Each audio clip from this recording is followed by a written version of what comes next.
I've got it! I've tapped it! You ever had a leg kick? I'm so nervous about this. What's your relationship like with Dana White and Joe Rogan? And he taps with 1 second to go. I used to love a Van Damme movie. Get in! Has anybody ever done like the Mr. Miyagi sort of?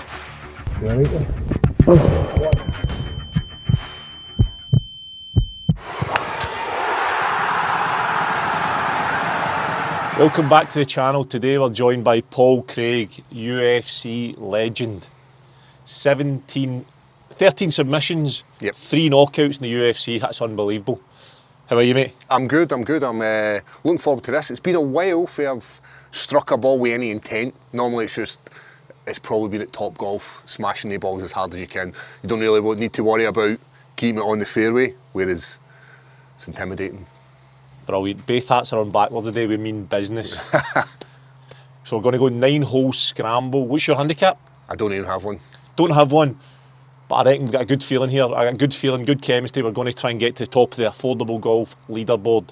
There's some impressive golf on there, but some shite as well, but we're going to do it. We're going to do it. Let's go.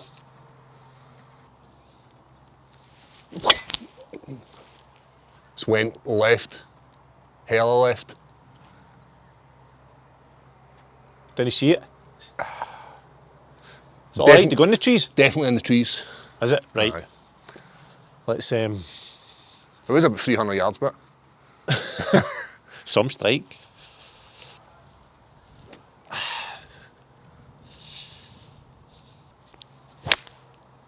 oh, that's a beauty. That is money. Ah, we're up there. You've done that a few times, haven't you? I've played this. Once or twice? I've played this a few times. Played it yesterday, in fact. Ah, that's nice. Good start. That was a beauty shot. Nice wee fade as well. Aye, I don't know what I'm doing now. I've stopped taking my driver out because it could go anywhere. Can it? So I just use this. So how long you played golf for, Lenzie? I guess it's like most kids. Their dad had a golf club in the back of the shed, and you'd find a golf ball up the park, and then you would just take it to the park and just mash a ball. So where are you from? I'm from Airdrie. Right, okay. Grew up there, still stay there, still love the place, love Scotland. Had opportunities to like move to Vegas, Florida, but there's something, the draw of Scotland's, a lot of people don't appreciate how beautiful Scotland is. I know. People come from America and that, and they... To play these courses, to see the scenery we've got. Yeah. See when you go to America, you go in Vegas, and everywhere's dry, everything. The person you're trying to reach is not available. There you go. Watch who's phoning somebody. So, you go to Vegas, everything's dry. Totally different golf when you play there, because the ground's so hard, it's like almost hitting off a bit of plastic. You remember during the winter when you're playing off the mats? Yep. That's what it's like in Vegas to play golf. Have you been? You played there? I've never been to Vegas. I've played in America, but I've played in Florida and that before, but I've never been to Vegas. Is that quite moist, the ground in Florida? I know what you mean, it's different Aye. because it's so dry obviously, but Scotland's a lovely place for golf. Aye. I think a lot of people see, we grew up with like pop culture, America, and everybody's like, oh, I'd love to stay in America, I'd love to stay here. Or you go on holiday somewhere and you're like, I want to stay here. This is the place, this is like the best place in the world. We just have enough sun, and I know people are like, it's too hot, or it's too cold, but we just have it nice. Enough rain to have beautiful greenery. I love it, man. So, I don't want to have many arguments with you today, right? do you disagree? You're like, But I want more sun. Do you? Aye. I think Frankie Boyle's got a cracking quote where he's like, Scotland's beautiful despite the rain. And then he realised as he got older, he went, Scotland's beautiful because of the rain. You got to embrace the rain. You want the grass, you want the nice fairways, Yeah. You want to see the nice moors and the mountains. Got to take the rain, man. Aye, you go abroad and it's all dry, innit? Aye. And It's no all right for a greenery. couple of weeks, and when you're wearing shorts all the time. You imagine having to go to work in a suit in places like Abu Dhabi, and you're like, this is horrible. I've been to Dubai before and it's been raining, the taxi drivers are buzzing. Absolutely buzzing. A bit of rain. So how did you get into UFC? What? Oh, it's a weird situation.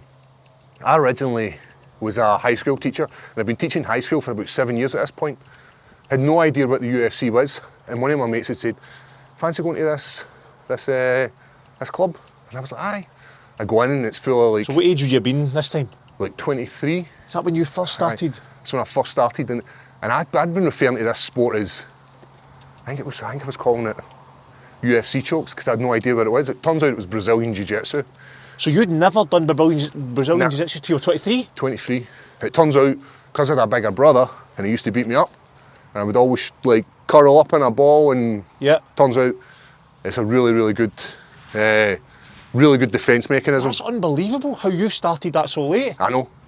Had no background with combat sports at all. Had grew up playing rugby, playing football, typical West of Scotland sport.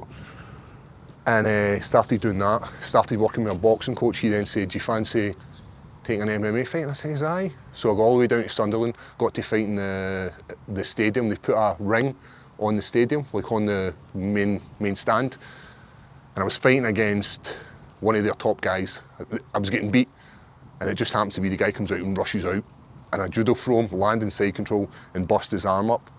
And the funny thing was, I was all excited because I'd won my first fight.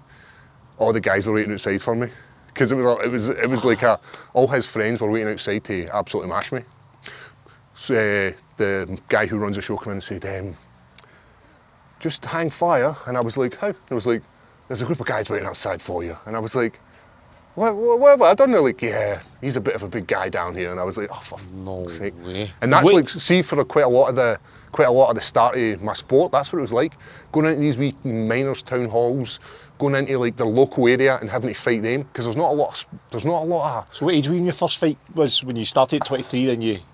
I think I was about 22 when I had my first... 24 I'd been when I had my first fight. So a year after, Jesus, and you won it? Mm-hmm. Jeez, oh. Right, second shot. Would you recommend? What distance? I'll check my distance here. I have got this like... 71, wind into your face. What? I've got a 56.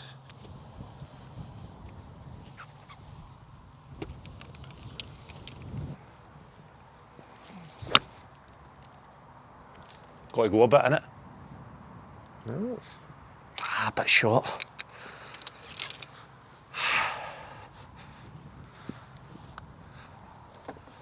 So that's pretty much how I got into the sport, and then I started travelling up and down the UK just doing jiu-jitsu competitions, and then managed to get qualifier for the Worlds, which is in like Abu Dhabi. So I'd never been, furthest I'd been to was like Spanish holiday, and then they're like, oh, you fancy coming to Abu Dhabi and representing the UK, because I'd won so many tournaments to get there, and then went out there and ended up having this big, massive fat guy lying tapping me, and I couldn't get him off. Literally couldn't get him off. And I remember he was so fat, his gi wouldn't close, and his gut was just hanging out, and the guy just absolutely mashed me. And that was like the first time I'd really experienced a loss, and it kind of rocked me a little bit. Come on, man. Get off the hill, it could be alright. Yeah. Come down. It's alright. But so turns out I really enjoyed it, and that's how I get good at it. I never wanted to miss a session. And then I was still working full time as a teacher, going in every day, and the kids started finding stuff online about me, started asking questions about mixed martial arts. And at this point I still had no idea I was ever going to be a UFC fighter. And then I think I blew my ankle out. My ankle got caught in the gym, in between the cage and the floor. Yeah. And as I twisted, it blew my ankle out. I was meant to fight in, I'm sure it was Ireland.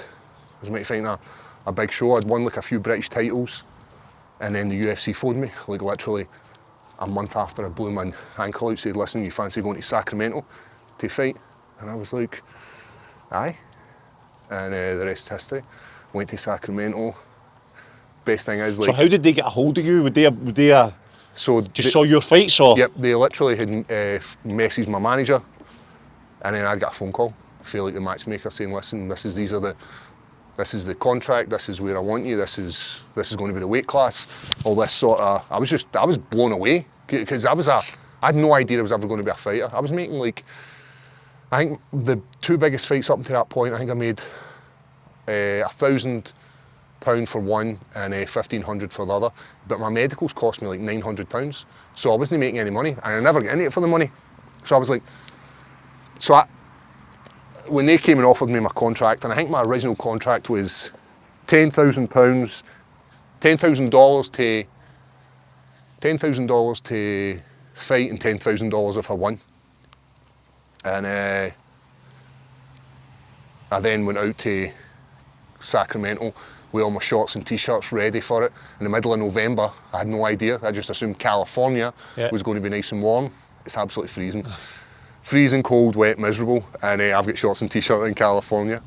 And we go there and I get the victory in the second round. And then I just get way ahead of myself. I thought I was the guy. I thought nobody's ever going to touch me. See, when it comes to MMA, I'm the guy.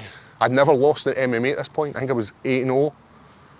And I just get full of the madness. And then after that, next fight was Vegas. Full of the madness as well. And then the fall's heavy. The fall is big when you build yourself up so high.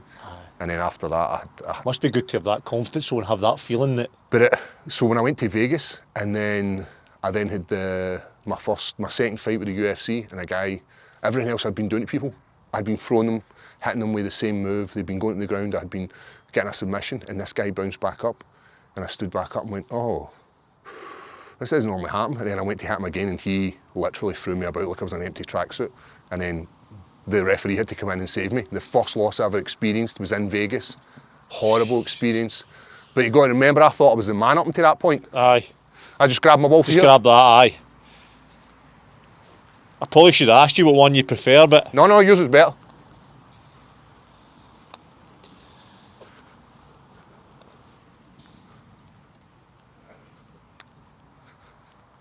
Oh... Right. Wee bit left, I would say. I've seen that break, yeah. Aye, just outside it here. How did you keep yourself like kind of grounded? Because I'm still working out how to see in the world of sport. I'm still working out how to keep myself grounded. It's very hard in this sport. Right, hit a shot and we'll get into the...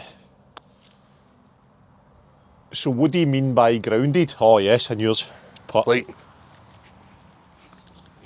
you get caught up in the madness of people talking, and you then start believing your own hype, and then you think you're going to be I think my opinion is you've always got to know you're only as good as your last.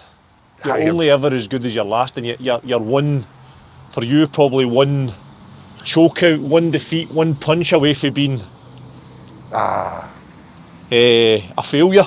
Yep. So when I lost it took me a bit to learn that. And the sports are both fickle. Yeah. And social media, as soon as you make a mistake, you go to social media and everybody's nailing you. Yeah. It's at Celtic especially, the intensity of being at Celtic is unbelievable. Mm-hmm. Everybody speaks about it. It's everybody's life.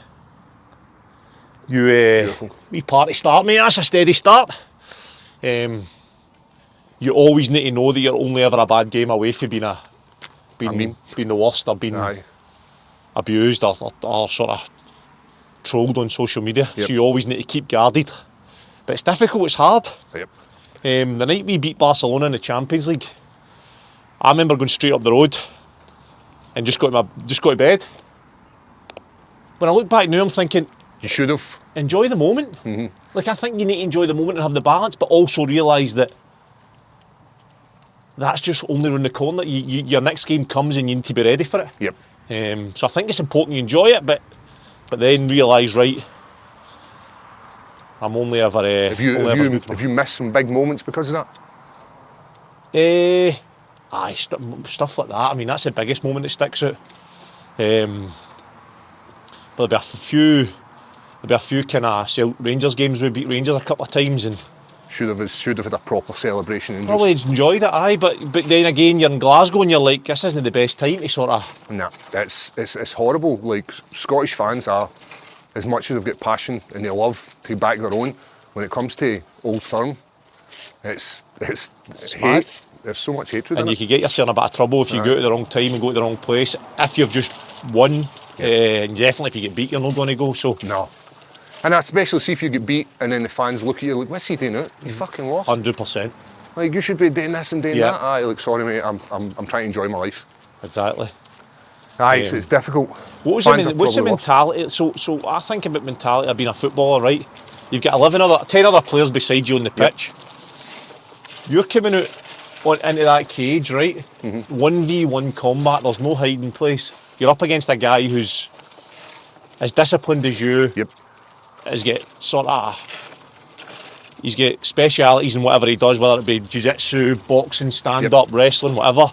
How are you feeling at that moment? Because I know famously, I don't know if you ever saw the video, any of you ever saw the video of Mike Tyson crying before he goes out for a boxing match, saying how scared he is? Aye.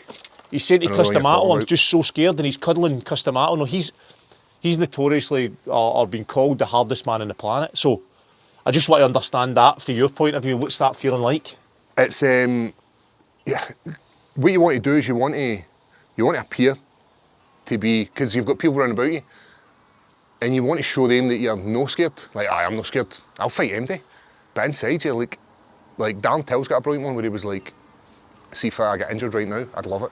Yeah. So see you're hitting pads and you're maybe like, see if something just blows and my knee goes, I'd love it because I wouldn't have to make that walk. It's one of the worst things in the world. It's genuinely horrible. You've got to, what's this, 250? It's 250, aye. Aye, I'll be able to. Back down towards the tee. Aye, so you'll, like, it is horrible. But see when your music kicks in and you start making that walk, the adrenaline, Yeah. that is why I do this sport. And then you go in and you hear Bruce Buffer call your name and where you grew up, and the guy stands right across from you and you walk towards him, and it's one of the greatest feelings ever until you get the victory. But I've always said to people, a loss lasts longer than the victory. The victory, as soon as you win, it's done with. Yeah. Like you don't get to enjoy it as much as you want it. You're like, oh, I'm going to do this when I win. I'm going to do this. I'm going to get to eat this food because we go on these mad diets. And as soon as that night's over, nobody cares. The only person that cares is you and your family because you want to get back home and see them. More of a relief in anything that you're not but hurt. a loss haunts you. Aye. You'll be like, I'll be going into the fridge and maybe open the fridge and I'll be looking for some food and I'll just go, and it just comes back to you like, what did I do that for? And it's a shoulda, woulda, coulda. I should have done this. Yeah. Given the chance to go again, I would do this. Yeah. And it just haunts you. And there's still times where like I get knocked out in Glasgow, and I talk about this all the time because it haunts me. The guy hit me with a short inside uppercut and flatlined me, and I've got no recollection of fighting in Glasgow. None at all. My brain just shut off, and I lay on the floor in front of my home fans and my family, and it haunts me. And there'll be times where I'll just be doing something normal. I'll be going, like, taking the kids to school and be like, and that's nearly like what, I'm talking like 8 years ago. Still haunts me to this day. Jeez, well. And that was the same again. That was that confidence thing. I get too confident. Yeah. I was like, I'm the man. Nobody's going to touch me. I'm too good. Next thing you know, you're getting uppercutted out your socks, man. Boom. Imagine that feeling.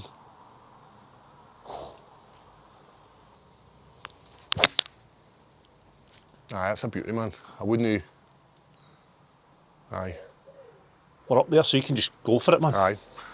Aye, like, it's bittersweet, innit?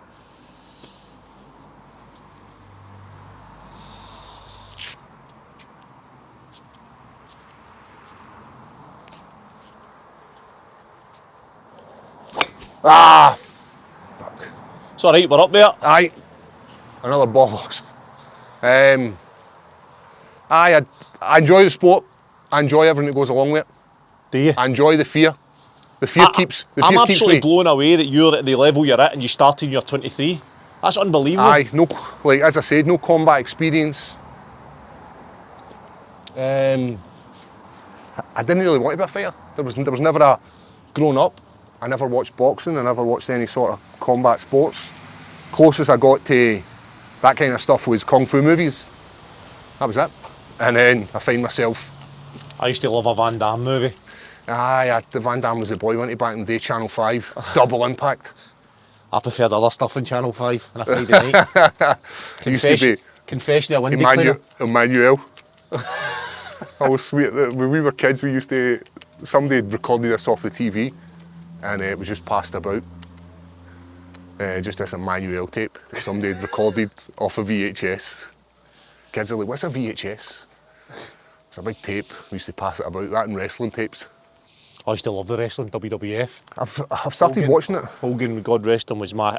That was the one guy I'd love to have met, Hulk Hogan. Aye, it was... A hero, man. Aye, what a guy. He had some life. How would he have got on in UFC? You'd have choked him out, wouldn't you? Aye, some size bit.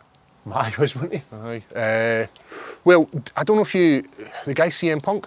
Aye. He made a crossover. So he did? So he'd been training with the Paul Felder, Tyrone Woodley. He'd been training with some of the best at the time, doing jiu-jitsu, and went, you know what, I'm going to have a wee shot of this MMA. 2 fights and get mashed, both of them. It's not the same as wrestling. There's elements of it. The wrestling will definitely help you. Athleticism, when I look at the guys now in the WWE, like is it Jake Paul? Yeah. What an absolute stud he is as an athlete. As a wrestler, he's great as well, but him moving into the world of mixed martial arts, I don't think he's got the killer instinct. I think you need to have something. You need to have something happen in your life, a bit traumatic, to make a good fighter, I think. You look at guys like Mike Tyson, who grew up on the streets. You look at even the guys in the UFC, they've all had like tough upbringings, like GSP, who was bullied as a kid. I think it makes a guy want more. Yep. And I think that's why it works so well in combat sports. They want to prove who they are, and that's why they work so hard. They've got something to prove. I thought it was mad, that Tyson quote about how scared he is, and then obviously with me playing football, different, but you're still under that pressure and you're having to perform. And I remember waking up some mornings and being quite happy if the game had been called off because of the fear. And I can only imagine. Was it the big games? No, see, even the small games. The thing is, see the Champions League games. They were the best because there was less pressure. Yep. It was just because you weren't expected to do much. Is that what it was? Much, aye. Like, so if anything you get is better than nothing. 100%. Right, I get it. Whereas when you're playing against somebody at home or whatever, and you're expected to win, there's a fair amount of pressure on it. Yep. But listen, it's like you don't want to drop points. People hear that and they think, oh no way, like what's that like? They can't believe it. But once you then step on the pitch and you start playing. It disappears, doesn't it? You're fine, you need to go on, mate. There's no hiding place. You ever had a leg kick? No. But I remember watching Conor McGregor's fight and he get kicked. Remember his leg get kicked that hard? It broke his... You'll know who it was, wouldn't you? Poirier. Dustin Poirier, aye. And he checked it. I mean, you've obviously been kicked loads of times in the shins and... Aye. So your legs will have some sort of conditioning to it. Yeah. I don't imagine it's going to be like, oh my God, you've just kicked me. Because normally when you kick a boxer who's never been kicked in the legs, they're like, nah, no for me, I'm not into that.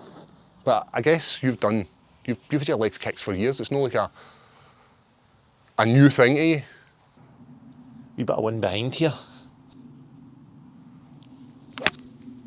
Oh, that's nice. It's two left. Was Sorry, we're on, mate. We're on. Was that a pitch, aye? That was a gap wedge. You get the full use of the clubs, don't you? Me? Like, aye, you get right behind every shot. Take some divots. Aye. Groundsman's nightmare. Go on. Get a bounce because a hill there, that'd be lovely. Oh, mate. Oh, nah, too much. Oh. That was a shot too. That looked perfect in there. I know. Cheers, mate. So your triangle, correct me if I'm wrong, your triangle against Ankalev. Last second. The last second of the fight, wasn't it? Last second, I was getting beat up. So that's his only defeat, isn't it? Yep. This was at that point in my career where I had came off 2 losses. I'd went to Sacramento, got the victory, went to Vegas, got caught up in the madness because everybody's pulling you. Come on, go and do this, mum, go and that. You're in this Sin City, and it's one of the worst experiences in my life. Aye, because I thought I was untouchable. See when you're untouchable, and everybody running about you tells you you're untouchable. You start like, aye, you're right at him, and then that guy beats me, and then they offer me a redemption. They say, listen, we're coming to Glasgow. The guy you got up against is Khalil Roundtree. He hits like a train. One of the hardest hitters. He's still to this day one of the scariest guys in the whole division. Like, anybody goes up against him, they're not having a good time. Where's he from? He's from, I think he stays in Vegas now, Right. but made of like concrete. You want to see this guy? American nationality. Yes, he is. Like, he looks every bit of a stud. Like, see, you've seen this guy ripped to death, muscles coming out everywhere. And as I said, he beat me in Glasgow. And then I was coming to the last fight in my contract. That was my UFC career over. And then they say to me, listen, we've got this Russian guy. Fancy fighting him. He's unbeaten as well. And I was like, for fuck's sake. Like, what did I do to the UFC for you to feed me to the lions every single fight?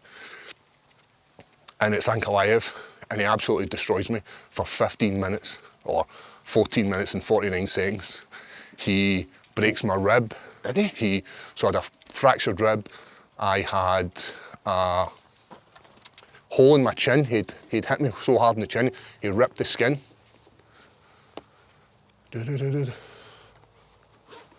And then that last 10-second clapper goes, and I fire up like one of the moves that I drill so often, and I'm so good at it because I've got long limbs, and then I get the victory, and he taps with 1 second to go, and I basically get offered a new contract there and then, and changed my life, because then after that, I sort of disbelief, because I always felt like I was an imposter, you know? Yeah. 23, 24, learning to do the sport, I wasn't really good enough, so I had this imposter syndrome, and then for that, I just kind of get a wee bit of confidence. I'm going to have a wee scoot about for this ball. I get my balls for reused golf balls. Can't recommend them enough. They say So they just like lake balls? They've sorted them out, got sort of, recycled them. Ready to go, I brilliant. can see if you're no great, like I know I'm no great at golf, but I do enjoy it. I need to keep my glove on for putting because I nearly sliced my thumb off with cutting potatoes yesterday. Making a nice meal, a succulent meal. Nah, just a wee... Are you ready for this? You going for it? Aye, let's go. Shows the line. Keep an eye on this.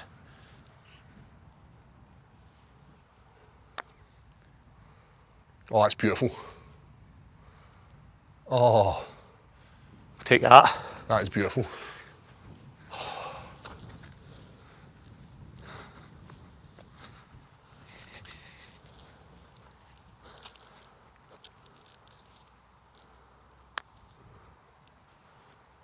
Right. Go.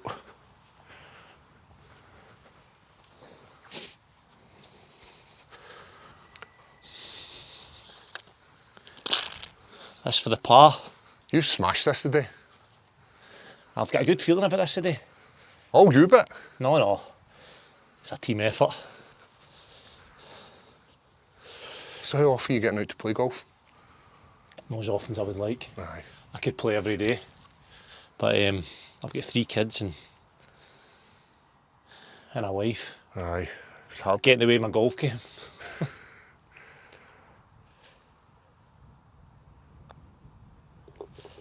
There we go, mate. 2 pars. Aye, you're Steady enough start. So Ankalaev, man, that's some victory. So see if he'd held on for a second, he'd won. He'd have won. So he must have known the time.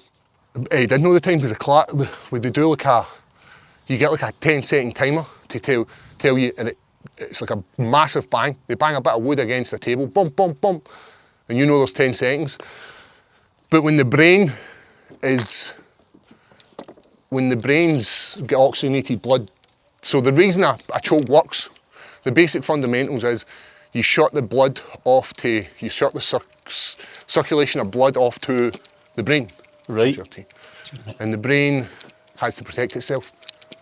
And the way it knows how to do it is by tapping. So it taps because we're trained in the gym to do that. So if you're tapping in the gym to submissions, and that's why you see some guys who'll just go clean out, because that's what their mentality is. They don't do it in the gym. So it's like an auto response, like your brain just doing its job. So it'll go, we do this in the gym if we're ever in trouble, so I'm going to do it in the fight. So he must have felt like he was ready to go to sleep, did he? And you can't overrate it. You can't override these movements. So the last second, do you reckon he's felt like he was That was him. Aye, but it's wild because then he goes on to do this. He goes in and absolutely tears up the UFC, unbeaten, every single fight, so many knockouts.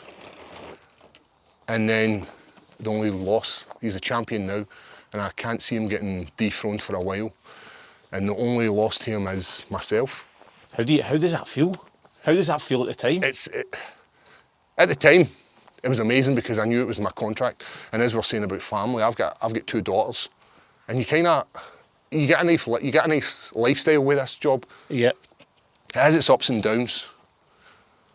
You're getting punched in the face sometimes, but the best part of it is you get to be your own boss. Like, I can choose if I go to the gym today.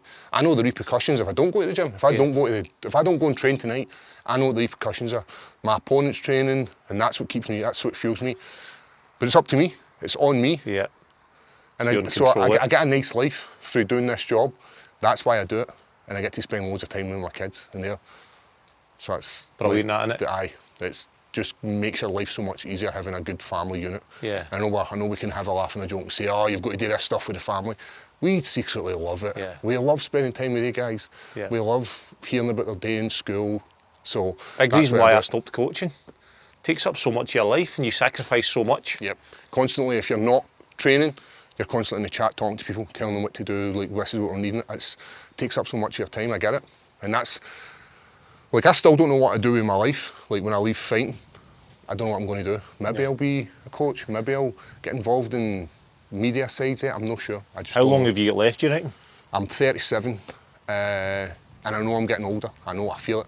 I feel myself starting to slow down, and it's the recovery time. So I'm going up against this young kid called Sean Clancy every day in the gym. He's a welterweight, walks about at like 97 kg. Jacked, man, jacked. He's 22, and see him to grapple with him, I'm like, right, come on then, let's go. And then I wake up the next morning and I'm sore and I have to go and do it all again. And I know he's recovered, and I'm like, fuck. It's a recovery thing as well, isn't it? Aye. That's what I find when I was getting older in my career. Right, mate, we're even par with. Steady enough start. This one's miles onto the left. It's a long one. Oh no, I don't want to be there. That's maybe a nice wee line. Cut right across. Probably should have full shouted that, shouldn't I? Come on, mate.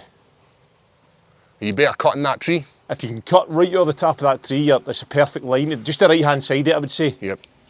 But you don't want to be anything inside that. It's silver with you as well. No, but yours will be better than mine. Mine was... Be alright there, wasn't it? Straight shot I've hit all day, and it wasn't where I wanted to go. Nice. Golf, it's very hard to master, innit? You have so many good days, and then all it takes is one hole and it'll destroy you. I think it's the hardest sport psychologically. Mm-hmm. As in, you think you've cracked it, and then your chip will be bad, and then you think you've cracked it, your putting's bad, and you think you've cracked that, and you're back to your off the tee. It makes you appreciate what these guys do at the professional level. Aye. I guess it's the same for any sport. You appreciate when you watch them do it, and if you've tried it, for instance, if you've done boxing and you're watching a professional boxer, he makes it look easy, and you're like, right, I appreciate that bit more, because I know how hard it is to do that at a very low level. And then it's the same like playing football. When I watch the guys and you make it look effortlessly, and you're like, right, I appreciate it, because I know how messed up I was when I played. Like, I could barely do this and could barely do that, and you're just gliding along. So it's like any sport. You appreciate good work. So you go to Vegas for the first time. So who was the fight you fought where the guy's arm came out his socket? So that was Jamal Hill. He was also a champion. So, mate, why isn't he not tapping out there? Same again. Like, anybody have a look at that, Jamal Hill. It's a cool submission. Wow. So there was a lot of heat going into this. There was a few fans of the sport who were giving Jamal Hill a lot of shit. Some of it was racist. And because some of these guys were Scottish, they were being racist towards Jamal Hill. He took it as this was me. Oh, if your fans are racist, then you must be a racist. And I'm like, definitely not, mate. So he came up to me and sort of challenged me 2 days before the fight, was like gritting my face. Was he? Yep, and it's filmed as well. So see that in your face stuff? That's not just for the cameras, that's... No, he believed he had like a bit. He wanted to prove something. So when he came out, he talked so much shit about me. He couldn't tap because like see when you talk, I'm going to do this, I'm going to do that, and you're going to get done this. I'm going to knock you out in this round.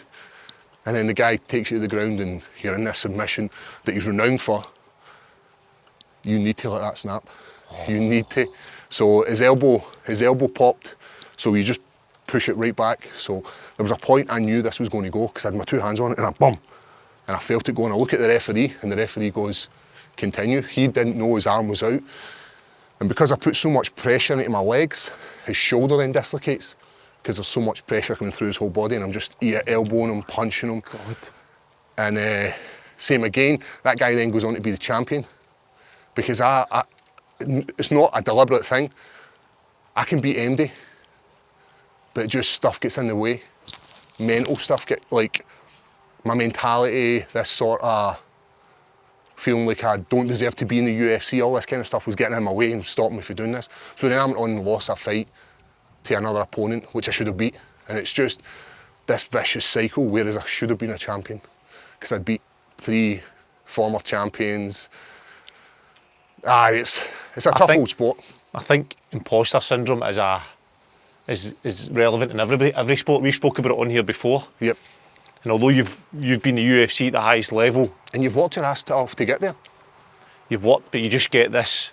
I think it's everywhere in life. It's not just in sport. I think it's the psychology of these feelings. It's how you deal with them, innit? This is either. No, I think this is you. That's me. I know it is. It's how you deal with it. And then there's lots of sports psychologists out there now who are working with professional athletes. But there's still a lot of stigma attached to guys speaking to a sports psychologist. Yep. I don't know what it's like in sport, but I think it's getting better.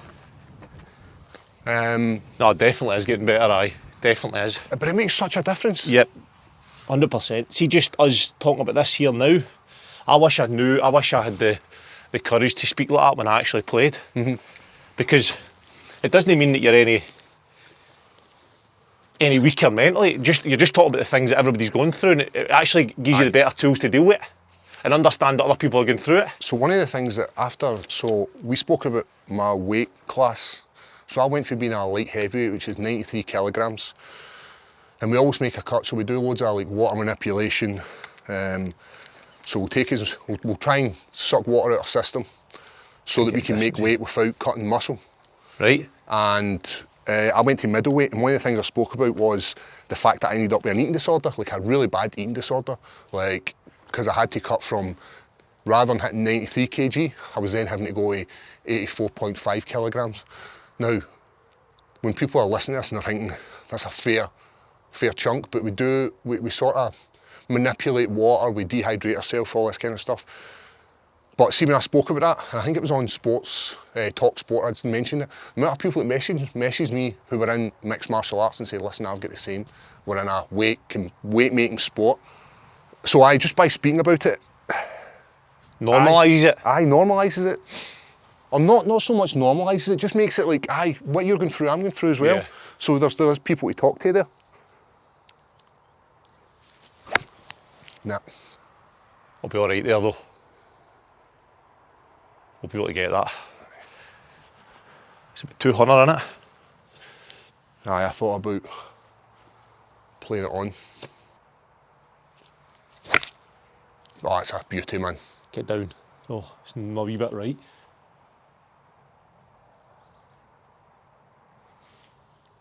Be alright. That's nice. Get a wee chip. So talk us through your diet then when you're cutting weight. So you're cutting how many kilos? You're saying you need to cut 12? So from right now, I still have to cut another 10 kilograms. I've got 3 weeks, or 2 weeks and Saturday. So what's your diet for that? So we still want to fuel all our sessions, so I still need to have high carbs, because carbs are king. I still need high protein, because I need to maintain muscle mass, and I still need fats for good longevity. Yeah. So we're still blasting about 3,500 calories. And when it comes to fight week, that's when we start doing the manipulation. We then take in 10 litres of water. So we drink every single day, we drink 10 litres of water. And what we try and do is trick our body into thinking that there's loads of water in our system, so we'll sweat, body keeps sweating, losing loads of water, and then we stop it. then we go on like a full day, like it's almost like a day and a half of fasting water and food, and the body keeps sweating and it reduces all this water. Then we go and try and burn some glycogen in our muscles, so we'll go and do a workout.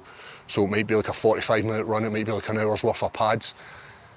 Then we start getting into salt baths, so we bring our body temperature through the roof. So when I say through the roof, we bring it to the point of invoking sweating, so anything above water-wise, anything above 39, 40 degrees will make you sweat.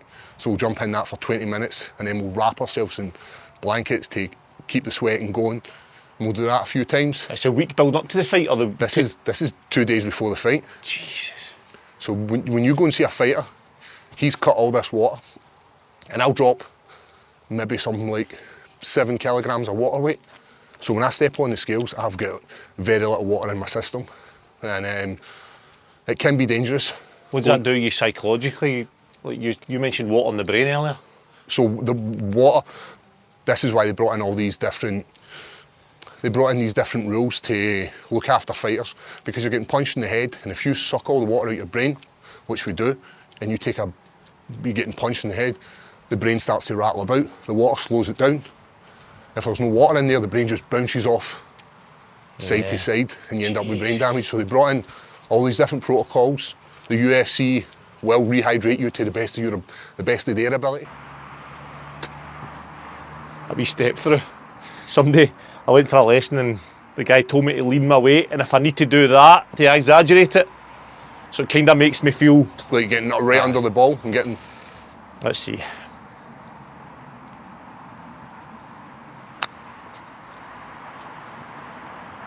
Beautiful. Back left, big easy as a putt. Go on, get inside that, Paul. Nah. Go. Oh. And I'm off. Alright, if I was right, it would have been Aye. alright. Still got a putt at it, we're fine. Aye, so the UFC, they invest a lot of money into their fighters. I mean, there's a lot of dispute about pay, but I think it's like anything in sport. People complain about their pay, but get paid what you're worth. If you want more money, go out and do something to get more money. Yeah. You want to be the best football player and get more money, then go out and be the best football player. I agree, man. I agree. Like there's guys that are like, I deserve this. Well, tell me how you deserve this. Yep. Tell me what you doing. Tell me what you do in the pitch Yep. to deserve this. You're right, you're there. Do you want that pin out? No, I'm getting...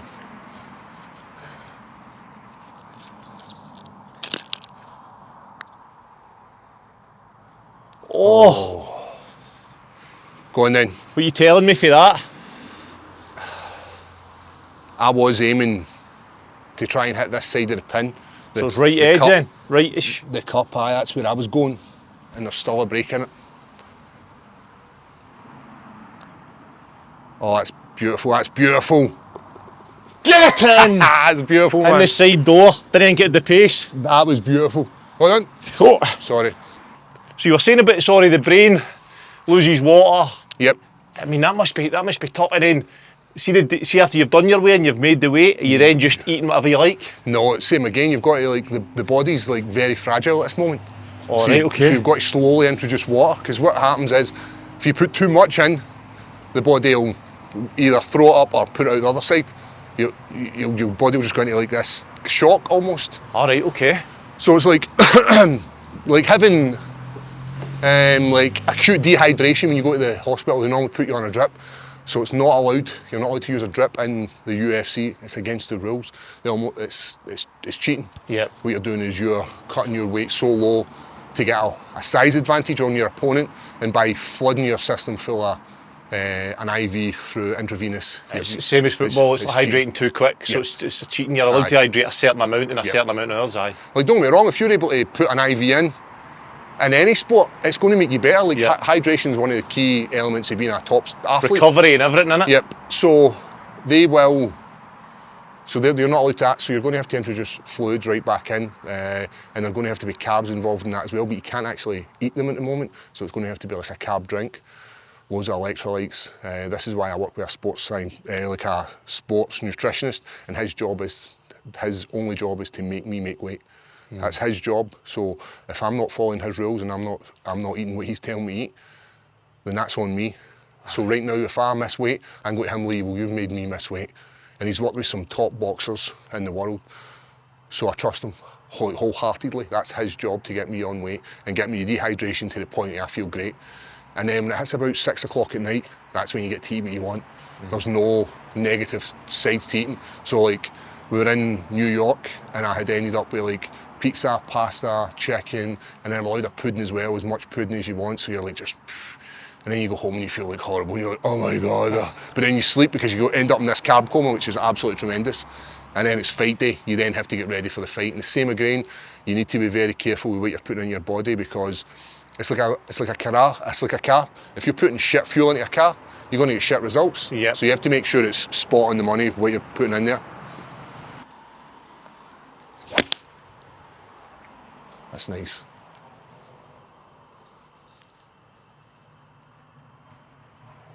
That's beautiful. Absolutely delighted with that. That is a beauty. Off. That's away, right? Away the right, we'll get it though. It looks all right, but It's miles. It's alright, we're done there anyway. So were you ever any pressure on football to stay a certain weight and stay in a certain margin? Okay, so that's the difference with football, right? You can have a dietitian, and I think you said your dietitian worked in football, didn't he? Yep, he did. He worked with Sheffield. So this is the thing with football and diets, right? You get 21 players for about 22 players in a squad, right? You step on the pitch, you've got 10 other players. Mm-hmm. You can sort of cut corners a wee bit. Some cut corners, some don't. Yep. Right? You step in the cage, you've only got yourself to answer to everything. Whereas in football, you've got 10 other teammates that can put. You could put it this way: you could eat at McDonald's 4 out of the 7 days a week. 4 out of 7 days a week. You can step up on Saturday. Somebody in your team has a great game. You get through the game, you win, and it's sort of hidden. Mm-hmm. You step in the cage, having not done your diet right. Yep. You need to look at yourself. You know yourself. You know what I mean? You're against a guy it's done the same and prepared right. So in football diet, although dietitians and everything are coming in, it's getting a lot more professional. It's still, I think it's behind other sports. Yep. It's crazy because it's such a dominant sport within the world, and you think there'd be a great opportunity for teams to be like, listen, we're doubling down in sports science.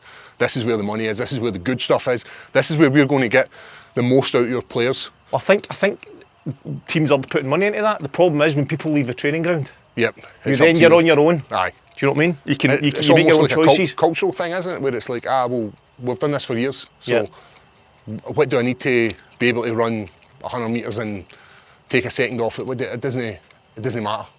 Or I'm a defender, I don't need to worry about that. 100%. Aye. Or if you have a good game, having had a McDonald's, or having not done something right, you'll be like, it'd be amazing. Football players will go, aye, I'm going to stick to that because I had a good game. It worked for me. Aye. So there's a fighter currently, and his name is Carlos Prates. Now the guy rips darts, he smokes, like a professional athlete at the highest level. He smokes, and he's on this podcast, he's talking about, I'm down to 8 fags a day, or 8 cigarettes a day. And they're like, aye. And he's like, it just works for me. And you've got these outliers who just can smoke, can drink. I know a big heavyweight guy who does not do a fight camp sober. So when I say sober, he's not getting pissed like every day and getting into train. He'll have a couple of beers at night. That's his normal routine, and it works for him. Aye. So there is outliers within the sport. And I guess you've probably seen guys who rock up at Sunday morning or Saturday morning, still pissed the night before and can just play football. Well, no really professional level that you wouldn't get him to rock up like that, but you would get people that maybe a night out before training now and again, or aye, a few days before a game, but it's interesting you say that, because I think that it's not suited for everybody to be absolute perfect athlete either. And I think my opinion is, the most important thing is psychologically you're right. So if that means that guy has a couple of beers at night and it makes him feel better, albeit like I say he does that, on black and white, I think that for other people, like for me personally, if I had a few beers the night before a game, my head would have been, I'd have thought, oh no, that's going to affect me. But see, if I thought it was best for me, and I thought that's going to relax me, go for it. That's what I think, Conor Craig. Psychologically, you need to be You need to be there. That's the most Also, important thing. Oh, yes. Get a bounce off that hill. That's nice.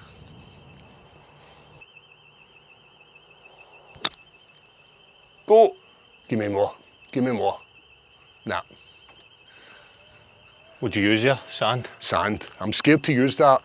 I've got a 60 degree. And see, every time again, I talk myself out of it. I've got clubs in there I'll never use because I'll talk myself out of it. Wee birdie coming here. Right in. That white line's the money.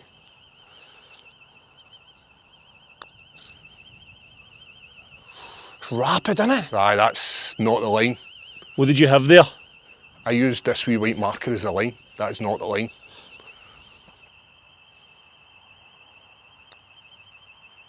Oh, it's beautiful. Oh, just a... You're on fire today, by the way. By the way, you're bringing the best golf out in me here. Nice and relaxed. Beautiful, man. Lovely. Another par. Par, level. Level, we're joint tap right now though. What hole's this? 4, so we've still got another... Aye, this is a hard cold coming. Is it? Aye. Oh! No idea where that went. I didn't say it, I just seen it rolling. It's Aye. fine. You'll get that. Right. That hill gets in your head, doesn't it? You just want to nail it. Aye, I tried to like do a step to get a wee bit more power. 4. 4 right! I think you're alright, you'll not hit them, but it's not far enough. Give them a shout, keep the locals happy. 8 will be short, but I think it's at the front. I'm gonna just go with an 8, fuck it. Try and get it. That's Go, nice. That's go. nice. Another blind on it. Well done. We're on, aren't we? Yes.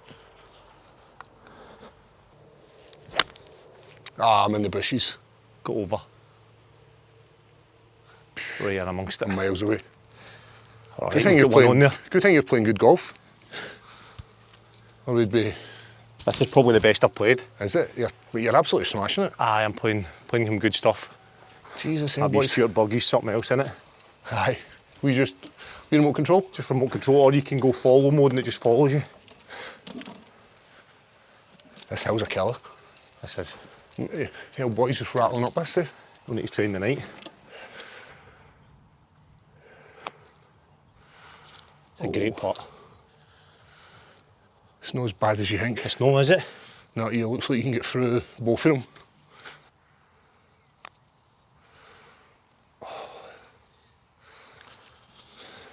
Take yours. Go on, tap it in. I would take yours. Just so you're getting the par.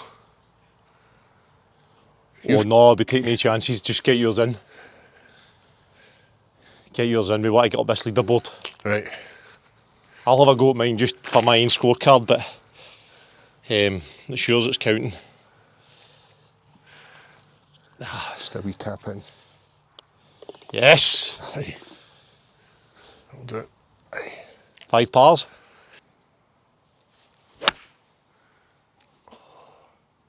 Is that Nah, bunker.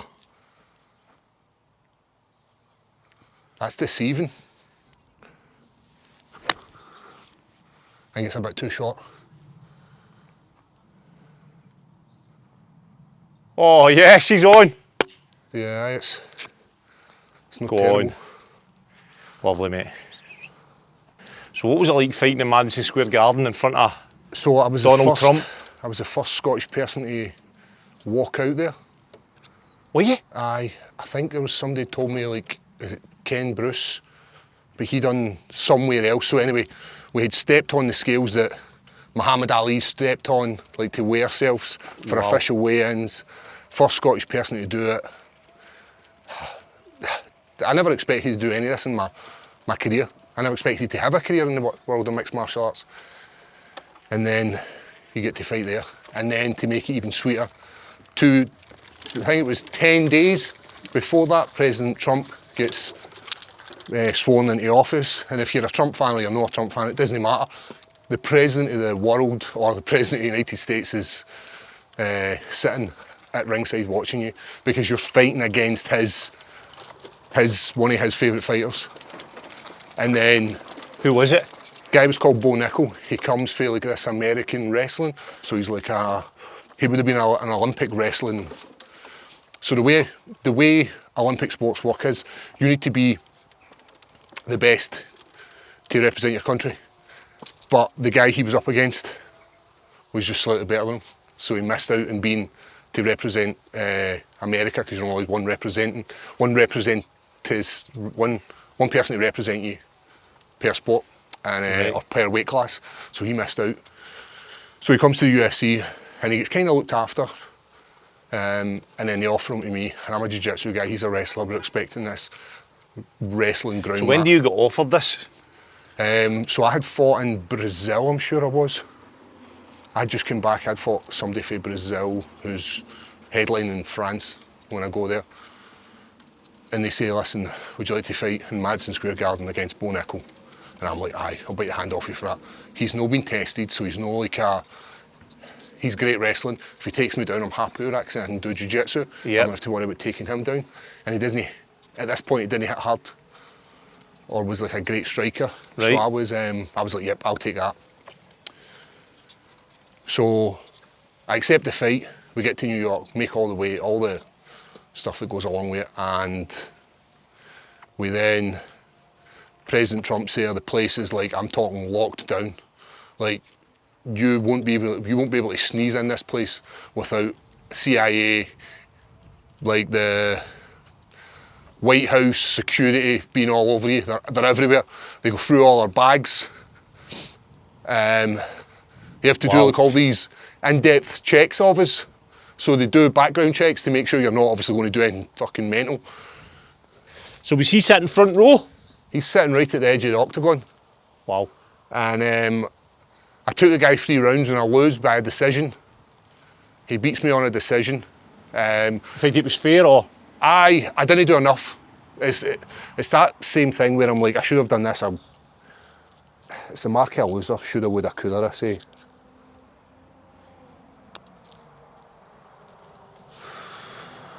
It's not a bad weight, it's just It's a wrong wee side. bit. So I take him the distance. He lands some heavy shots. There is no ground action at all. None of the two is taken to the ground. Which doesn't suit you, does it? It doesn't suit him either. So then the fans aren't happy with it. Oh, it's beautiful as well, man. Oh, that's not great, is it? Just a wee bit more welly. Pressure. So the fans then start shouting overrated at him. All right. And like, this is a cool experience, man. I'm standing in the middle of the octagon, like, because he wasn't engaging with me, it was really hard. So I'm like, and there's a cool picture, President Trump in the background, me standing like this. It's a cool experience. And then after that fight, I got a few new fans. I got a few new fans. Because I'd taken the guy who they were building to be the next big thing. So it was definitely worthwhile. And to walk out in front of Madison Square Garden, right, it's a loss, but what I gained for that was so much more an experience than what I would have had won that fight. Obviously, if I wanted to win it, I wanted to win every single fight, but what I gained was beautiful. What was your walkout song? So my coach and I have got like a really, I'll let you sing this. Go on. Yes. Got it again, man. So my coach and I, we enjoy music, and as a kid I'm still a massive fan of Biffy Clyro, Scottish band, so love Scottish music, love Scottish bands, indie music. So I decided that every single fight I've had like a song that means something to me. Yep. But it invokes this emotion for me, and it's normally a negative. Give me a second. Right, why's that? Because the last thing you want to be is emotional going into a fight. Right, okay. You want to try and take your emotions away from it as much as possible and make it so your hair's nice and clear. Yeah. So I had no idea. So my coach is like, listen, I've picked your song for you. Don't worry about it. It's the first time we've fought and we cross over here. We're over the road, aye. So we walk out and the music kicks in and it's Mbop. Absolutely tremendous. The best song I've ever walked out. By Hanson? By Hanson. Listen, the place was mental. Place was loving it. Then Hanson messaged me and they're like, listen, we appreciate using our song. But what it done to me was, it's a song everybody knows, everybody loves.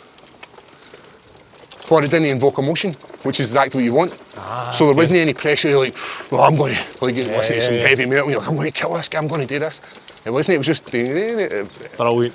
Good feel And good song. I guess that's what makes a coach good. Yeah. Somebody who can see that and see, like, listen, this guy enjoys music, but he's using it in an emotional way, so how can I take this away from him? Give him a song that actually means nothing to him, but will still get some sort of rise for him. And Brilliant. coach was banging the money. Right, mate, let's go. Level par.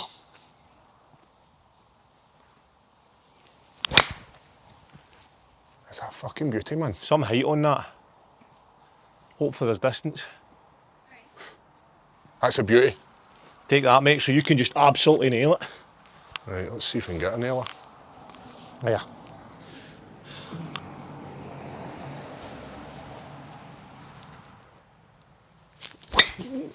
Yes, that's your best of day. Miles. I'll take that. Lovely, mate. Still think yours was better, but... I think you'll be further. Trump's, apparently, there's talk of doing a White House, Yep. UFC White House on the grounds of the White House. Yep. How much would you like to be involved in that, and have you got a chance? There's always a chance. The UFC, like, as long as you're an entertaining fighter, Dana White runs a company and all they want is the best fight the best.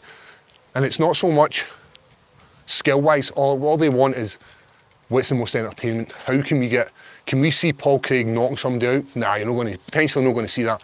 Can we see Paul pull off a crazy submission? Yes. When he's taking a bleaching for 15 minutes, that's what the UFC want. They want the viral moments, the break of the arm, the last second submission, so there's every chance.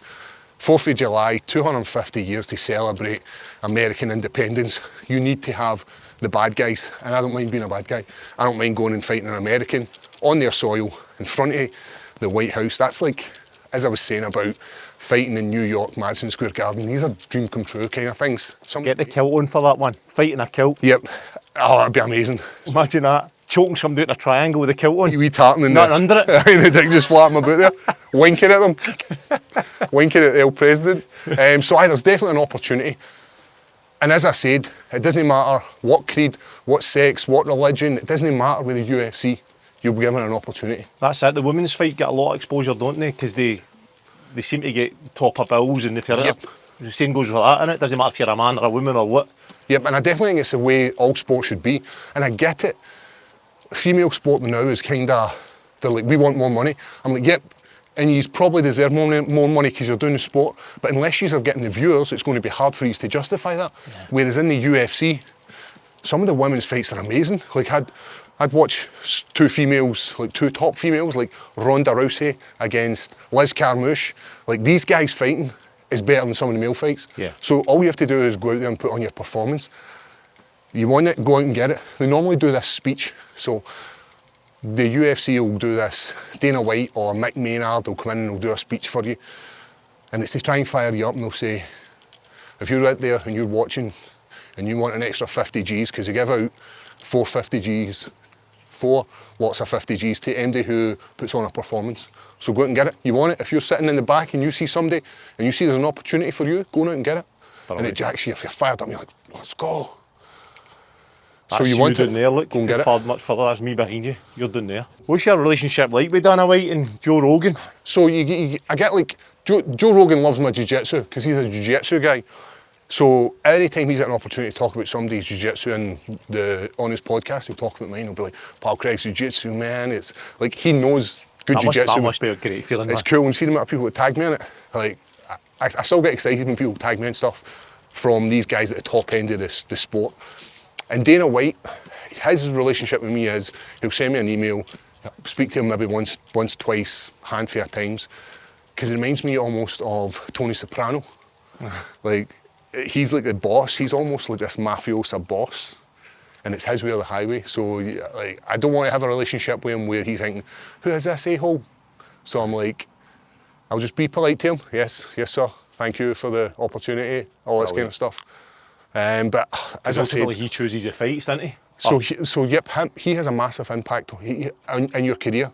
So if you have a negative thing to say about Dana White, then he's going to throw you to the lions. Yeah. And we've seen it before. We've seen it with fighters who have missed weight or they've said something that shouldn't. For instance, Bryce Mitchell had made a comment about Adolf Hitler, and Dana White wasn't happy about it. And for the next few fights, he was up against absolute monsters. He was fighting like the best of the best. And Dana White's happy because what he's getting is he's basically checking you and saying, right, I'm not happy with what you said, but I'm all for freedom of speech. Yeah. Go and fight some Russians. And Aye. Bryce Mitchell rose to the occasion and smashed these guys. That's the money. That pause, I love that. What a shot. Oh, it's a wee Good bit higher shot, than I mate. thought it was. Great shot. Come on. That's good, we've got one up there.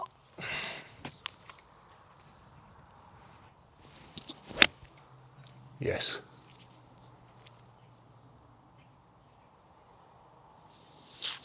Bit left, but we're on. Who would your dream fight be against if you had to choose anybody? So we're making this dream fight. We're getting to fight on the White House lawn. You're wearing a kilt, you get I'm nothing wearing under a it. kilt. No, just letting the old Loch Ness monster out. Yeah, I've been close to fighting some guys who. So one of the greatest in my eyes of all time was Shogun Rua. So he was like a legend in the sport. He fought in Pride when they used to do soccer kicks, and I got an opportunity to fight him. Last minute replacement fight in Brazil, and co-headlined this event. First guy to co-headline, the first Scottish guy to co-headline an event, first Scottish guy to headline an event as well. So I go to Brazil, took a fight in short notice, ended up busting my eye open, ended up with stitches. And you walk out in front of Sao Paulo in this concrete stadium and everybody's hating you. And that was one of the greatest fights of my life. It was a draw, but I absolutely pieced him up from start to finish, gave him everything I had, and he took it and his face was all mashed up. Were you the bad guy in Brazil there? Were Yes. they like... And they say they chant this thing. It's like, oh, vous ma hair, and it means like, and I'm talking like everybody in the arena is chanting this, and it basically means you're going to die. Love it. Oh and then, my God! And you know that when they're chanting, that's what they're saying. but it fires you up. It fires you up, and you're like, aye, you think so? And I remember standing in this last round. We had two good first round was mine, took it easy. Second round was close. Third round was all to play for, and I remember just standing in the middle of the octagon. Like, he's sitting in this stool, face is all messed up, blood pouring out of lips, nose, mouth, you name it, cuts in his eye. And he's sitting there, I'm standing like, get fucking up, come on! Guy doesn't speak as good English as me, and I'm like, get fucking up! Michael Bisping speaks every bit of English, and he's like, Paul, that's one of the greatest things I've ever seen in my life. Me standing beckoning the legend that is Shogun Rua. Brilliant. So I get the draw. I'm not happy with it, but you know, it means I've got an opportunity to fight him again. And then I get to fight him just after lockdown breaks in Vegas, and I stop him. So I stop the legend that is. And for a long time, he was a guy that kept me in this sport and who I looked up to. But going for another icon in the light heavyweight division has to be John Jones. He's like the greatest of all time. Everybody will tell you he's the GOAT. Go on then. Oh. Right, what we saying the line is then? I think it's just a wee bit over there. I'll tell you what I used to do. I'd be like there. Oh. Just a wee smidgen, man. You get it? This is for a first birthday? Yes, you've got this. Come on.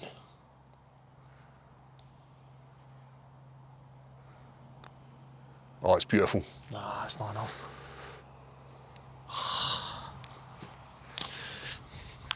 Aye, so I finished him with strikes, and then I got a little bit of notoriety, and then people started like Paul's got it, man. He's beat this guy, he's beat that guy, and I was racking up some victories. And then I get an opportunity to go to, I end up changing gym. I end up having an issue with my old coach. And at any point you don't respect your captain, it's time to kind of, it's no for you, it's either one or the other. You have to go or he has to go. Right. Because I can't, like, with regards to a coach, manager, you've got to respect these people. You don't need to have a relationship with them, but you need to respect them. What made the respect go? You don't mind me asking? It was just we were going in different places. I wasn't saying he was holding me back, because the reason I got to the UFC was because of this guy. If I didn't have him, he was the first guy who coached me jiu-jitsu, showed me virtually everything I knew.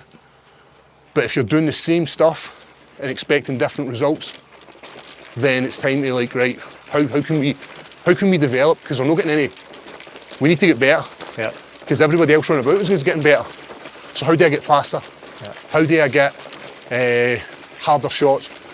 I pick better shots. So these were all the questions we were having issues with.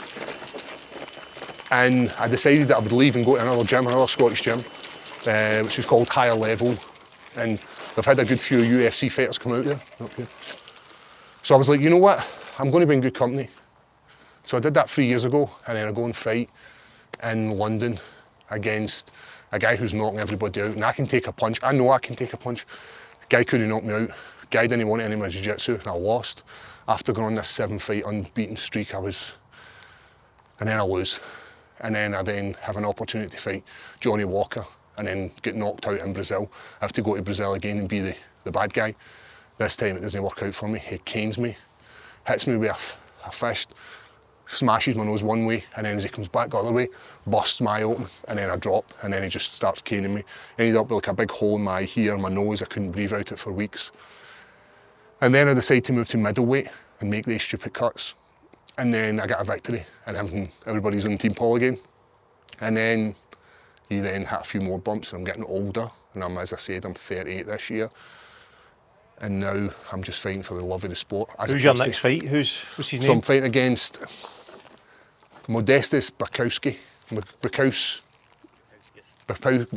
Where is it? So it's going to be in Paris. It's 2 weeks away. So this is a nice wee relaxing day for me. So it's like a recovery day, which is brilliant. So I really appreciate that. Is this a par 3? So 3 weeks. This guy is a very good striker. He is also good jiu-jitsu, but I do believe I'm better than him everywhere else. I do believe that I'm better than him in jiu-jitsu, and I believe my striking's much better than his. So it's going to be an interesting shot. And I think you need to have that confidence. You need to have the. Where can we watch that fight? It will be on Discovery, which is TNT Sports. Yeah, tune into that. 170. Off. No. Slow. It's too much. Would you go there? I've went to 8 iron, but I've hit it like a... 8? It will come out there like a rocket. Kind of thinned it. Aye, so it's on Discovery, but it's at a reasonable time. The issue that UFC has with catching in the UK, or it would be a much bigger sport, is the fact that it's on at 3 AM in the morning. Yeah. You want to stay up and watch the UFC, then you have to stay awake till 3 AM. Or I believe it would be a much bigger sport in the UK.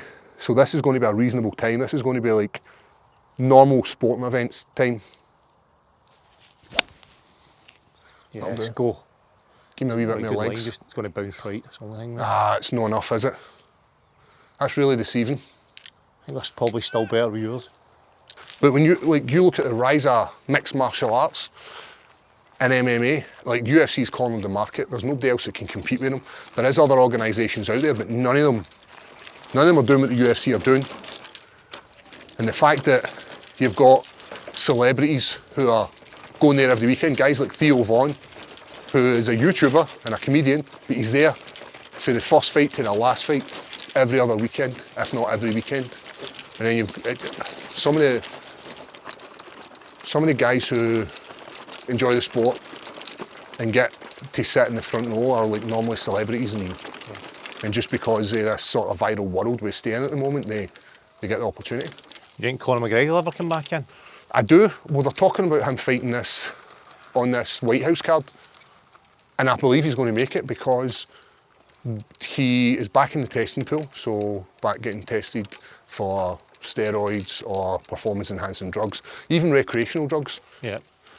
And he has to pass these to be part of the testing pool, and if he's not passing them, then he does not get to fight in these shows. So, is there any weight you and him could potentially? well, Yeah. there probably is. There probably is that 185. Scotland v Ireland, big showdown. That big 185. I love Conor McGregor. What he done for the sport, nobody else has ever done. Yeah. He made the sport mainstream. Everybody knows who Conor McGregor is before they know who the sport is. If you like Conor McGregor when he was fighting, you like him for the right reasons.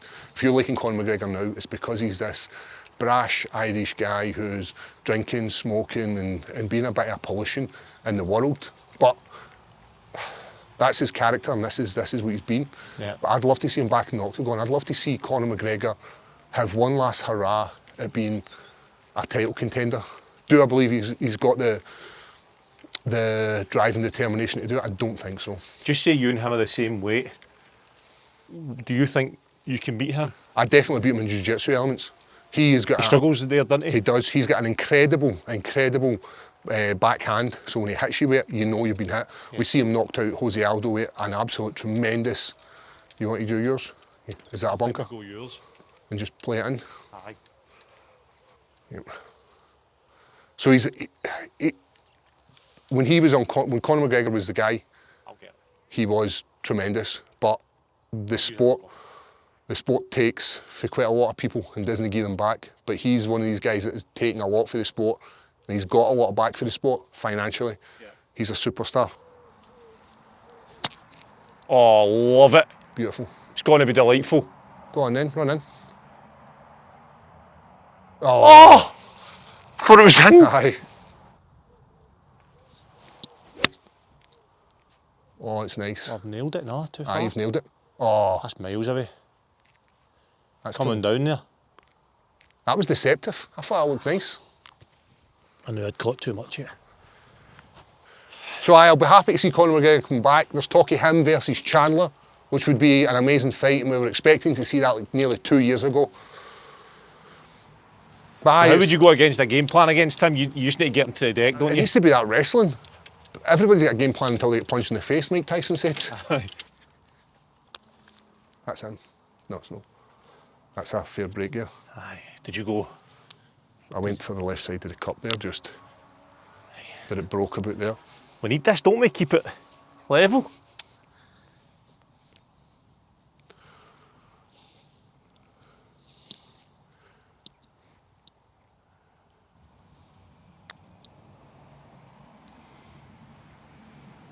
Oh. One over. Aye. We'll get it back in this next one. Birdie didn't last. Is this the last hole? Last hole, mate. Last hole. So the gym you're working in now, Yep. is that something you plan to do when you retire? Is kind of train fighters, or have you got any plans for retirement? Interesting you ask that, because a young guy came up to me, he's maybe only like 20. He says, how did you know what you wanted to do? Because I've had loads of different jobs, as I said, starting as a teacher, was a postman at one point as well, worked in McDonald's as a teenager, and he comes up to me and says, how did you know what you wanted to do? And my honest answer is, I don't know what to do. And I still don't know what to do. Like, I don't know what to do when this career's over. Yep. There is opportunities to go into the world of media and speak on, like I run a podcast with my training partner.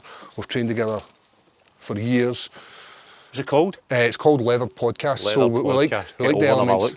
the element of sometimes you get leathered in the sense of too much beer. Sometimes you get leathered in the sense of somebody batters you. Or sometimes you leather somebody, so we're like, it's a good play in Scottish words. Nice. So I've enjoyed that. I enjoy working with him, so I enjoy that element of it. So the media side is always drawn. The only issue I've got is the Scottish accent is very thick, and it's hard for the US to understand us. And there was a time where one of the guys who runs finances in the UFC is Scottish. He stayed in America for a long time, so he's got a nicer accent than mine. And I won a fight, and he said, listen, can you go out and translate for him?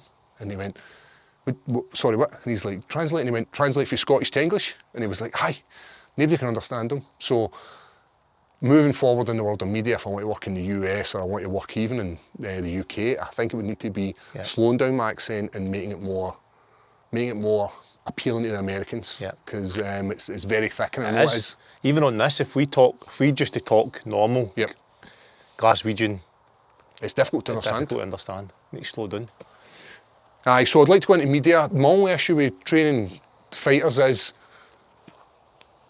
some people don't have the same commitment and passion that I do for the sport. So working with you guys is difficult.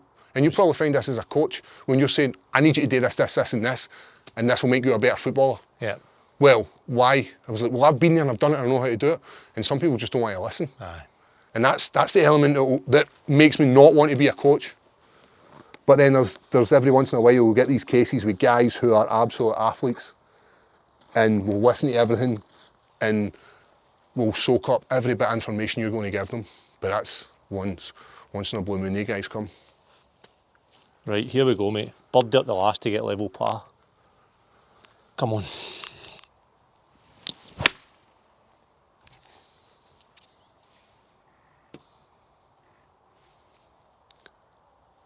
It's all right.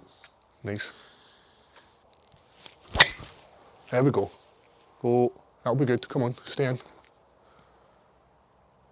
That'll do. Good shot. It's just a shame I wasn't hitting like that today. Like for the first few holes. 7, you hit it lovely. Nah, you've played your part here, mate. It's not bad we score. Aye. In that gym you're working in now, who's the biggest prospects? Is there anybody that's got a chance? Yes, there's a young kid. He's Sean Clancy. His name is Sean Clancy Jr. He has been training for his 6. He gets first PT in Jiu-Jitsu at the age of 6. And he's got the right attributes to be a world champion. Heads clear, heads doesn't focus on anything else. Was staying in the gym for, I'm talking 2 years, staying in a gym so that he could be there on to train. Stays in Paisley, has to go to Bathgate every day. The commitment for this kid is unbelievable. And when I was finding my way into the sport, they used to have guys would be, oh, he's a jiu-jitsu fighter, he's a boxer, he's a wrestler. This kid has it all. He can knock you out, he can out-grapple you. And like, I'm 2 weight classes above him, and I find it hard to go with him. He's so good, he's so talented. But the thing that I think's what makes him so special is his mindset. His mindset's incredible. So good. That's, when will he think he'll get a chance in UFC? When? I do believe he's right in the cusp of getting an opportunity. He's currently fighting for the Cage Warriors title, which should be the end of this year. So Cage Warriors is a great stepping stone for athletes who want to make the UFC. They have to go through like a certain process. Right. Get a Cage Warriors title, and then you get the opportunity to fight for the UFC. The guy he's fighting has fought in the UFC twice. Jesus. So he's good for him. And Sean like, Clancy, did you say? Sean Clancy. Sean Clancy. But he comes from a family of fighters. He's got a wee brother called Stephen Clancy. Right. Absolute savage as well. Now he's only like 17. Right. Brothers as well. They're just all coming out the woodwork. The dad's shooting superstars every single time. I think he's got like 4 brothers and they all do MMA. But there's other guys in the gym and there's other Scottish prospects. There's a young guy called Rhys McEwen who trains at a grip house in Glasgow. Cracking fighter. Same again, fighting to try and get that opportunity to fight in the UFC. But sometimes it can be your luck. Yep. The stars move in the moon's in the right position and you get that opportunity, or sometimes you get that opportunity and you get consumed by it. And the next thing you know, sociable golf. But aye, his life's all about opportunities, isn't it? Aye. What's his strength? Is it jiu-jitsu or? He's all round. All round? He's a nightmare everywhere. Oh, wait. He is a nightmare. 64. Uphill. 64. Uphill.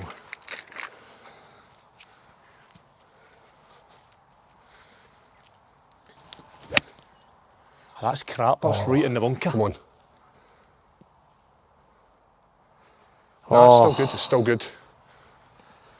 I'm not going to talk myself out of this club. Come on.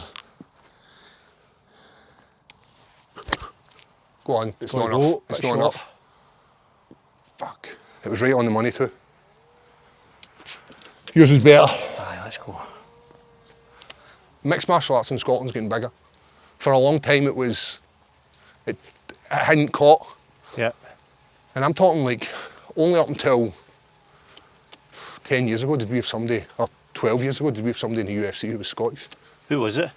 First person was a guy called, so it was Joanne Calderwood who went on to be in the Tough House, but the first person who actually got a contract was Robert Whiteford, and these guys are no longer in the sport. They get a quick opportunity and then missed and never caught, maybe lost a few fights. Joanne Calderwood done really well. We've got another Scottish guy, Chris Duncan now, who fights like an absolute barbarian. He's in every single fight he's in is a war. Blood, sweat, tears, snot. He's knocking people out. He's choking the life out of them. Where's he from? He's from Stirling. Is he? Nice kid, really nice kid. His name's Chris Duncan. So see all you fighters, like, these all go on outside the octagon after the fights, is it all? Yeah. So that guy's arm I snapped, Jamal. This was during COVID and everywhere was shut down. And we're in Arizona and they've got this nightclub and the nightclub's open. And me and him end up in this nightclub partying. Like, I'm talking the places, like back home in the UK, everything was shut down. I go to Arizona and the places, I'm talking like the party central. Everybody's dancing. We weren't even allowed to have like barbecues and stuff out the back. Everybody in there was just dancing, man, sweating. It was like something like these American movies. Is he in there with like a sling or something? Yep, arms all strapped up, full of whiskey. Because I was like, let me buy a whiskey. I was like, we enjoyed a good battle, got him whiskey, and next thing he knows, he's absolutely pissed. Brilliant. We're standing out in the street drinking. Conor McGregor's manager was there. He'd like boxes of proper 12. We'd just sing it right out of the bottle. It was like they kind of memories. That's what a sport's so good for, is the memories. So much respect for each other.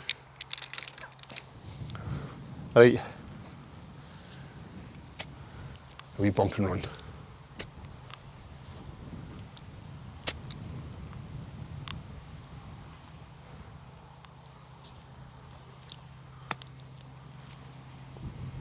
Oh, that was nice. Happy with that? I'm delighted with that. Try to play it all cool, but I'm absolutely buzzing with that.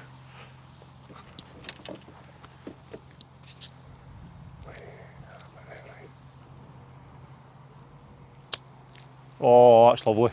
Is it good enough? Take yours uphill putt. That was that wee chipper. Didn't you let me down? Is that the wee chipper? Aye, that was that wee chipper. Just, I thought I would have a nicer run. Nice shot. Right, you get behind us and I'll show you the line and you sink this. To finish one over, that's very respectable. That gets us maybe second. Let's finish like that, come on.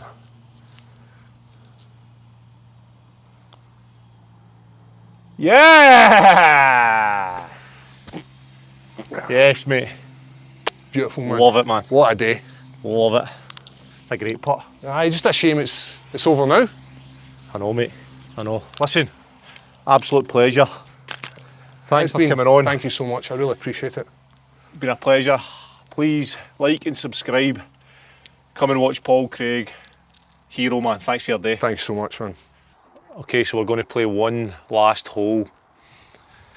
The 10th here at Lenzie, par 5. Yep. If you win the hole, you get to choke me out. And if you win the hole, you can choke me out. Like that seems fair. That's good. Love it. Here we go. I'm going to have imposter syndrome if I need to choke you out. I don't know. Don't know where to start. I'll show you. Yes. Oh no.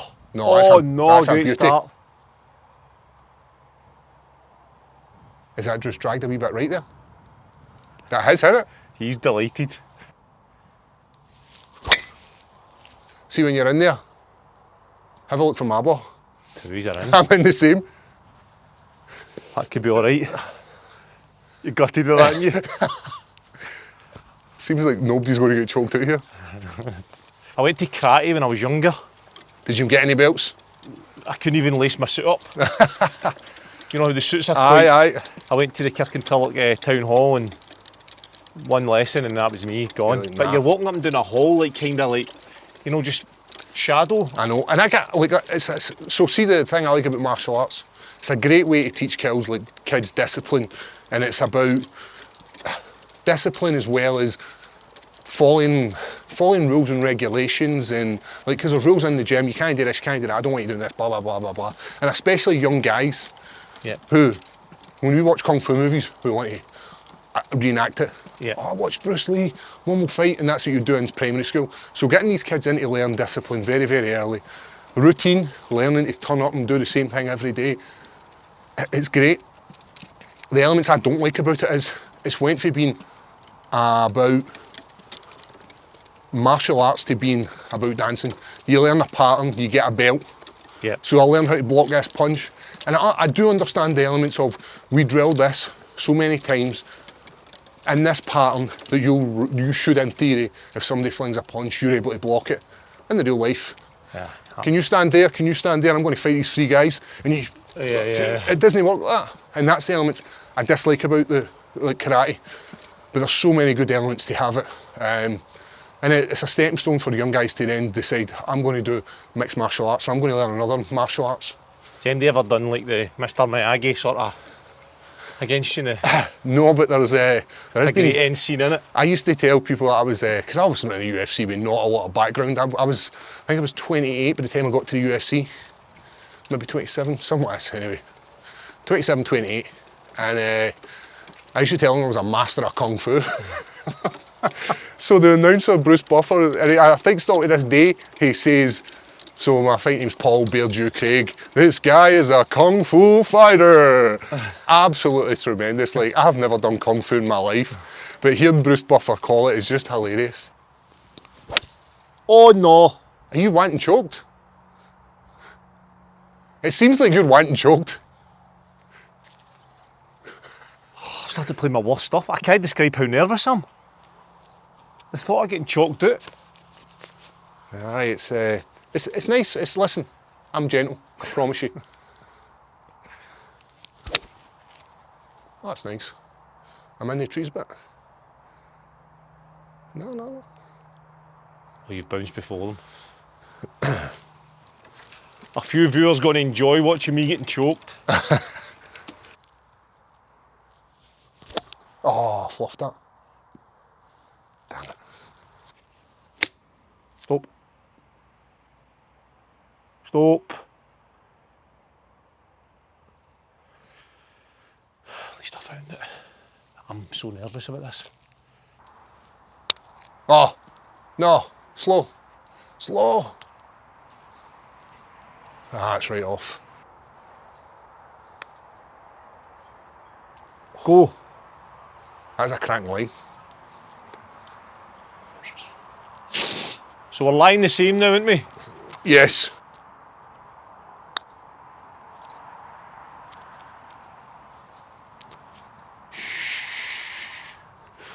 You can take us here. You can take us. That's to avoid. To avoid being choked and getting to do the choking.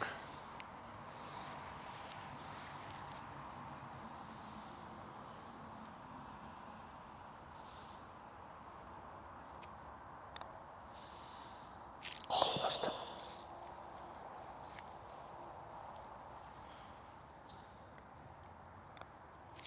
Beautiful. So that for the draw. Yes.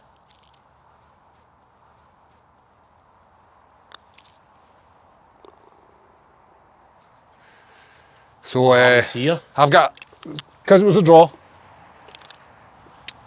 I'll choke you out and I will show you a submission.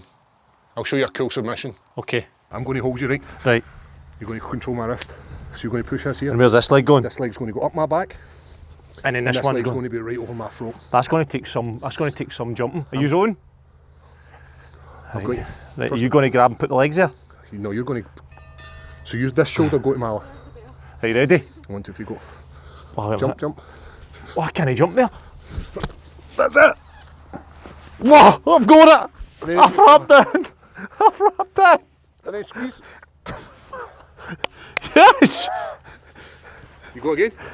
That was decent, that, wasn't it? So see, because I can lower you, Aye. so all you need to do is commit to it, right, and then catch your leg like this. Right, okay.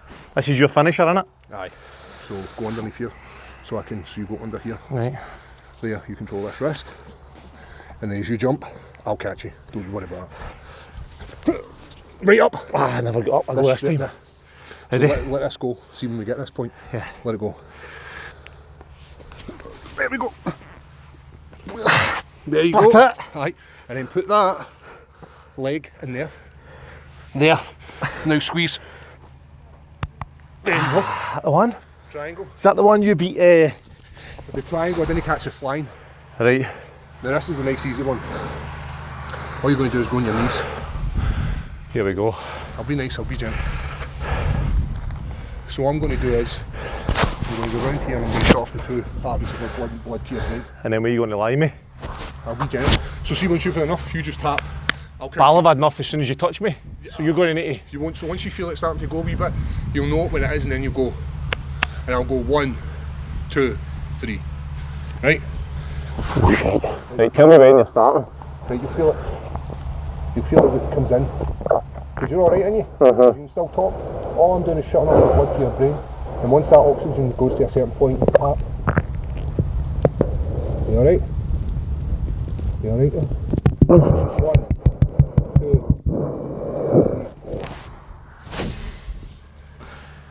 You alright? Aye. That's unbelievable. Jesus. Mate, that was just like a second away from me. Got like millisecond away from me. You feel it going black, don't you? That was me. And the eyes start to go. And that's why I do 1, 2, 3. Because then you just get enough of it before you hit the ground and start convulsing. Oh my God. Nice, isn't it? Oh mate, unbelievable. So when you see somebody on their back, that's what they're going for. Wow, You're is gonna that, choke. is that the feeling they're getting? You might feel it. So this goes into the middle of the neck. You grab your bicep with this hand. Bicep. Ah, Bicep. okay, right. So this hand. Oh, right, grab Go your... inside for me. You're already hearing my voice, so let this hand go. Let this one go. Let this hand go. Boom. Oh, okay, okay. Oh, right, okay. Right. Should be already hearing my voice. So as you start to squeeze, keep squeezing as hard as you can. And what will happen is my face will start to go red. There we go. That was good. Jesus. That's a really make you choke. What an episode. That is sensational.